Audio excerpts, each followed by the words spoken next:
Hello everybody. Today I am going to start a new chapter,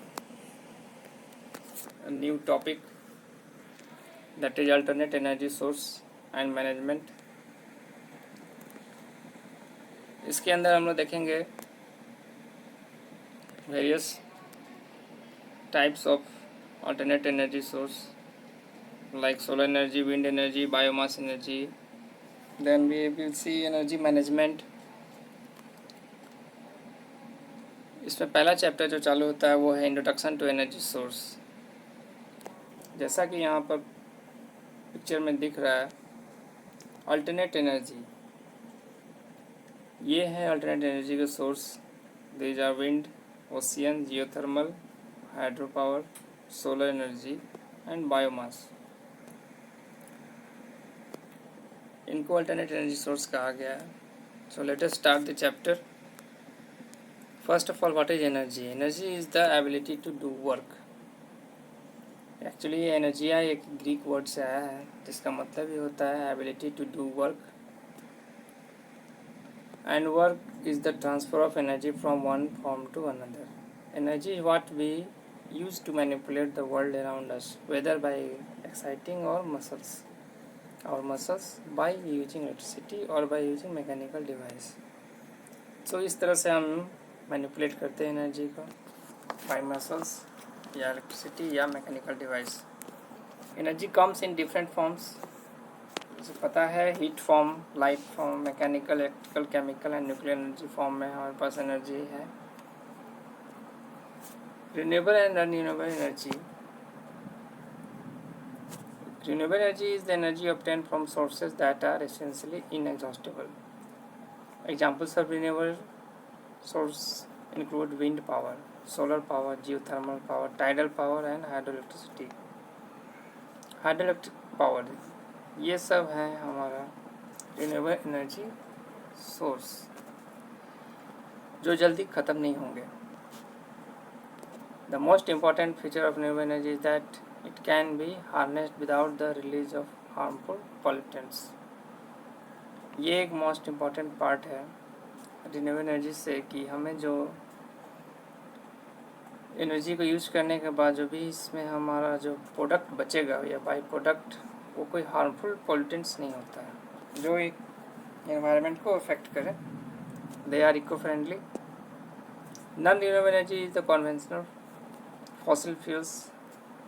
non renewable वो हैं जिनको हम बार बार use नहीं कर सकते, बार बार उसको हम इस्तेमाल में नहीं ला सकते। They are not conventional. These are the conventionals fossil fuels such as coal, oil, gas, जो पारंपरिक रूप से हम लोग यूज करते आ रहे हैं। Fossil fuels, coal, oil and gas which are likely to deplete with time, जो समय के साथ डिप्लीट हो रहे हैं, ख़त्म हो रहे हैं। These are the non renewable energy, जिनको कि कन्वेंशनल एनर्जी सोर्स भी कहा जाता है। Next we will see some aspects of renewable energy. It exists perpetually and in abundant in the environment, ready to be harnessed. It is clean alternative fossil fuel energy that is derived from natural processes that are replenished constantly. Defined by the Renewable Energy Working Party of the International Energy Agency. इनके according में हम देखा कि energy that is derived from natural process that are replenished constantly, जो बार बार फिर से वापस आ जा रहा है यूज करने के बाद भी, this is called renewable energy, जो रिन्यू हो रहा है बार बार। नेक्स्ट देखेंगे हम लोग मेजर रिन्यूएबल एनर्जी सोर्सेस क्या क्या हैं। We have the hydro energy, wind energy, solar energy, biomass, tidal, geothermal, wave energy, biofuel, biogas. These are the main source of renewable energy. Next we have the primary and secondary energy source. Primary energy जिस पे हम conventionally we are dependent on them. Primary energy में आता है crude oil, coal, the gas, LNG, nuclear energy. Then we have the waste, wind, geothermal, biomass, hydroelectric. ऐसा energy जो conventionally पहले से इस्तेमाल होते आया है उसको हम ट्रांसफॉर्म करके, जब इससे हम ट्रांसफॉर्म करते हैं, we have this from the crude oil we will get petroleum products. Then we have the manufacturing solid fuels and gases. ये है हमारा सेकेंडरी एनर्जी जो प्राइमरी एनर्जी सोर्स से हमें मिलता है। कुछ वेस्ट से हम डायरेक्ट ट्रांसफॉर्म करते हैं इलेक्ट्रिसिटी और हीट में। Then we have the wind, geothermal, biomass. इनको ट्रांसफॉर्मेशन करते हैं हम biofuels etcetera. We call it secondary energy और इसको हम लोग कंज्यूम करते हैं। So we will see that primary energy source are those that are either found or stored in nature. Common primary energy sources are coal, oil, natural gas and biomass such as wood. Other primary energy sources available: nuclear, radioactive, thermal, stored in earth interior and potential energy due to earth gravity. Primary energy sources are mostly converted in industrial utilities into secondary energy source. For example, coal, oil or gas converted into steam and electricity. Primary energy can also be used by directly. Some energy sources that have non-energy uses, for example coal or natural gas, can be used as a feedstock, main raw material used in the manufacturing of products of raw material. हम कोल direct use करते हैं, natural gas को भी direct use करते हैं for making many manufacturing, जैसे iron steel में coal से हम बर्निंग करते हैं. So we are using direct for in industrial purpose और in fertilizer plants. Then we have this renewable energy source के अंदर हमारा first is our solar energy. Solar energy is a clean energy. It produces no hazardous solid, liquid or gas waste. It does not create water or air pollution. The two areas in which solar energy can make the greatest contribution are space heating and in generation of electricity. किसी भी जगह को heat कर देना और generation of electricity, ये दो तरीके से हम डायरेक्ट हीट के रूप में या डायरेक्ट इलेक्ट्रिसिटी के रूप में कन्वर्ट कर सकते हैं. Solar water heaters have proven the most popular so far, and solar photovoltaic for decentralized power supply are fast becoming popular in rural and remote areas. More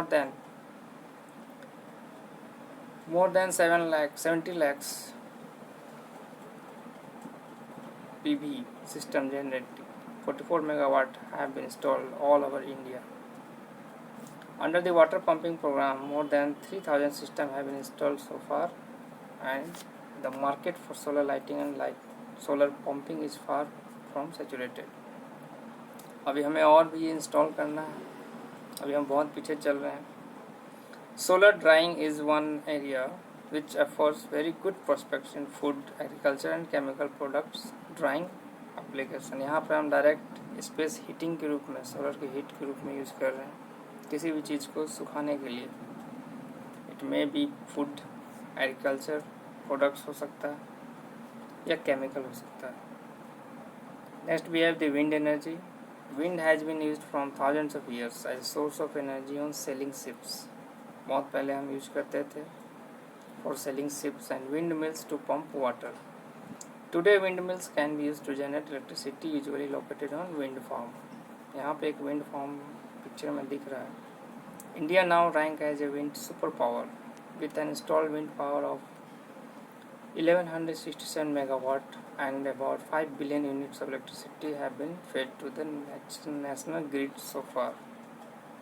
In progress our wind resource assessment program, wind monitoring, wind mapping covering 800 stations, 24 states with 193 wind monitoring stations in operations.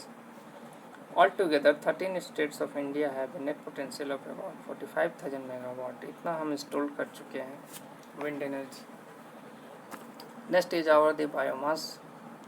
Biomass in India is a land of village, we know, where the energy required for domestic purpose such as cooking is made from dried woods, twigs and leaves of plants and other dried organic matter such as cow dung.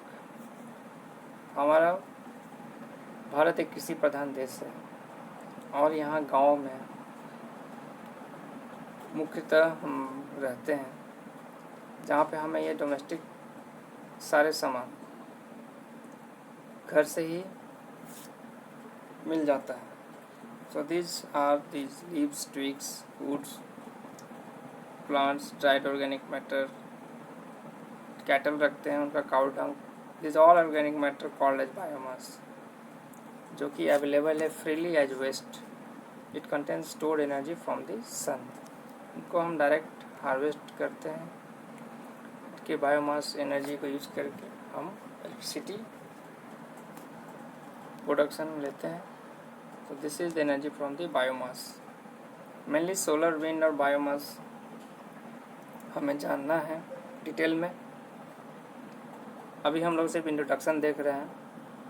Next is our, let us see the energy scenario of India. We produce only 25% fuel of our total requirement. The rest is all imported. सारा import करके आता है. only 25% ही हम total requirement का produce कर पाते हैं. The loss of power in transmission and distribution is about 40% of total energy. 40% तो लॉस हो जाता है ट्रांसमिशन और डिस्ट्रीब्यूशन में. And nearly 40% of the country's total population, urban and rural, lives without access to electricity. आज भी 40% जो गाँव हमारे रूरल एरियाज है वो अभी भी, और कई शहर भी हैं जहाँ पर हम इलेक्ट्रिसिटी नहीं दे पाते. एक एनर्जी सिनेरियो है. So how much we will longer depend on fossil fuels. कितने दिन तक अब हम डिपेंड रहेंगे फॉसिल फ्यूल तक, because they are fossil fuels. They do have a life expectancy, क्योंकि इस समय के बाद, कुछ समय के बाद ये ख़त्म हो जाएंगे. Burning fossil fuel has increased atmospheric pollution. Carbon stored in fossil fuel is released as carbon dioxide when they are burnt. This leads to greenhouse effect and global warming. So fossil fuels mainly हमारा जो oil है, crude oil, then we have the coal. ये है हमारे fossil fuels जो कि green house effect और global warming को मेनली ये लीड कर रहे हैं. सो हमें इन पे डिपेंड अब नहीं रहना है, और धीरे धीरे ये ख़त्म भी हो रहे हैं.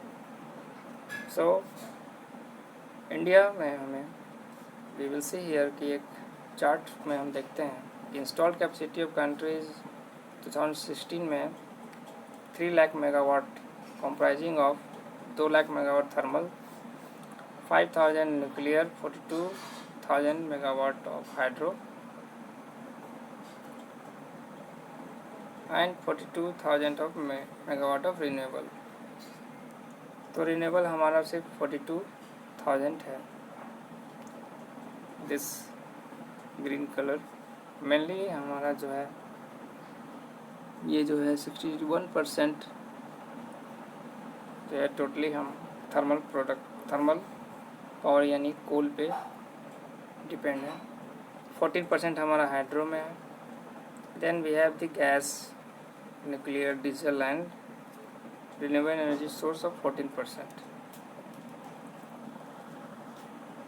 In India, the total RES capacity was 42,000 megawatt out of the total installed generation capacity of 3 lakh megawatt. This represents almost 14% of the total installed capacity.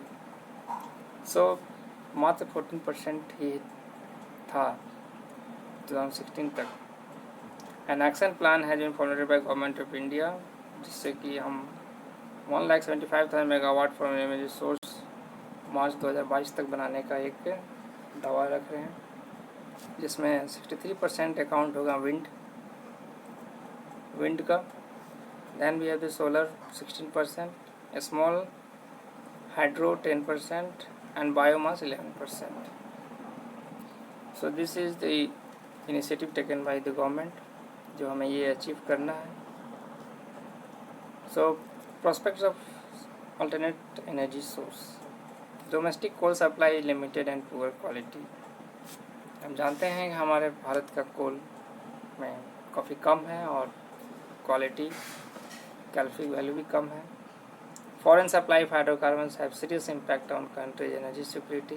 Renewable energy sources are not depleted, ये ख़त्म नहीं होते हैं. Renewable energy is not polluting, pollution भी नहीं फैलाते हैं. Reinvestment can be used for many decades, affecting the environment.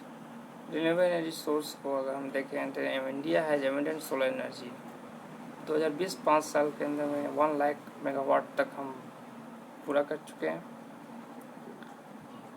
पूरा कर लेंगे. नेक्स्ट 10 ईयर्स 2 लाख मेगावाट तक ये उम्मीद है करने का. Harnessing wind energy near the sea shore के नियर यानी ऑफशोर एरिया में हम विंड एनर्जी हार्नेस कर सकते हैं. 50,000 मेगावाट 2020 तक उम्मीद है और 1 lakh megawatt by 2025. Additional potential for 2 small hydro power plants, biomass, biogas, geothermal, इनमें भी हमें ध्यान देना है और इनके थ्रू भी हम कुछ इलेक्ट्रिसिटी जनरेट कर रहे हैं. Next we will see if India का मैप देखते हैं. देन वी हैव दिस, एक रिव्यू है इंडिया का विंड एनर्जी से, जहाँ पर हम विंड टर्बाइन इंस्टॉल करके हार्नेस कर रहे हैं electricity. Next is we have this solar map, जहाँ पर मेनली हमारा सोलर एरियाज़ हैं जहाँ सोलर पैनल्स हम बैठाएंगे, जहाँ maximum heat and throughout the year हमें मिलता है. So these are the areas of Indian coast. जो हमारा ये वेस्टर्न घाट, ये वेस्टर्न साइड में है, जहाँ पर हम विंड टर्बाइन्स बैठाए हुए हैं, वो जो कि हमारा ये विंड मिल काम कर रहे हैं. These are the solar Gujarat Rajasthan areas. India के पास एक और ऑप्शन है, वी हैव द सी शोर. हमारा जो एक पार्ट जो है वो टोटली पेनिनसुला में सी कोस्ट से घिरा हुआ है. So we have the facility for solar island. हम सोलर आइलैंड भी इंस्टॉल कर सकते हैं. And we can also go for wind energy in offshore wind mill technology. हम ऑफशोर में भी विंड मिल इंस्टॉल कर सकते हैं. So all together this will create a huge job. साथ ही साथ हमारा ये इलेक्ट्रिसिटी का एक एनर्जी का भरपाई भी हो पाएगा. Next we will see that advantage of using natural source. They are inexhaustible. सबसे पहली बात, इनएग्जॉस्टेबल, जो ख़त्म नहीं होंगे. They will always be available. They are renewable. They are clean and will not damage the earth. There are several types, so one more of them is present in each country. Most natural source can be used on a small scale and serve local needs, therefore cutting cost of transmitting the energy.